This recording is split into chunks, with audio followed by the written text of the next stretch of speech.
Direction la Tunisie avec une recette incontournable de la cuisine tunisienne, une recette populaire très simple à réaliser qui fera plaisir aux grands comme aux petits, la recette de macarona bel salsa, des pâtes à la tunisienne. J'ai eu l'occasion de participer à un cours collectif qui nous a été donné par une Tunisienne, donc Imen, si tu passes par là, merci beaucoup. Et on va commencer sans plus tarder avec quelque chose de facultatif. Si vous aimez le piquant, alors vous allez tout simplement prendre vos piments, mettre du sel dedans et les faire cuire dans de l'huile. Vous allez récupérer cette huile donc qui est imprégnée pour vous en servir pour la sauce. On va rajouter un petit peu d'huile et on va commencer sans plus tarder à ajouter les oignons dès que l'huile est chaude.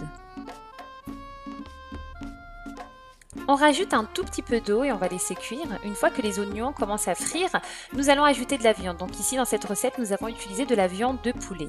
Vous pouvez remplacer le poulet par de la viande d'agneau, de bœuf ou des crevettes.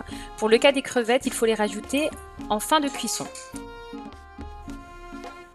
Nous allons ensuite ajouter 2 cuillères à soupe de double concentré de tomates, ainsi que de la tomate pelée qu'on a passée au mixeur juste avant. On mélange le tout et on va épicer. 1 cuillère à soupe de ras el hanout, 1 cuillère à soupe et demie de paprika. On va rajouter 1 demi-cuillère à café de paprika piquant, du paprika qui est piquant. Un peu d'harissa, donc bien sûr c'est facultatif, si vous n'aimez pas le piquant, vous en mettez pas. 1 cuillère à soupe de sel, des feuilles de laurier, 1 cuillère à soupe de poivre, 1 tête d'ail entière, donc plusieurs gousses d'ail que vous allez venir écraser. Nous allons ensuite ajouter de l'eau chaude, donc c'est important, il faut vraiment que l'eau soit chaude et on va venir mélanger pendant quelques minutes pour venir atténuer l'acidité de la tomate concentrée qu'on a mis juste avant. On va rajouter de l'eau chaude. Alors, il ne faut pas qu'on obtienne une sauce qui est liquide. Donc, on va en mettre assez, mais vous allez voir que par la suite, durant la cuisson, elle va réduire. Alors, chose que l'on n'a pas fait ici dans la vidéo, c'est qu'on a rajouté 2 pommes de terre.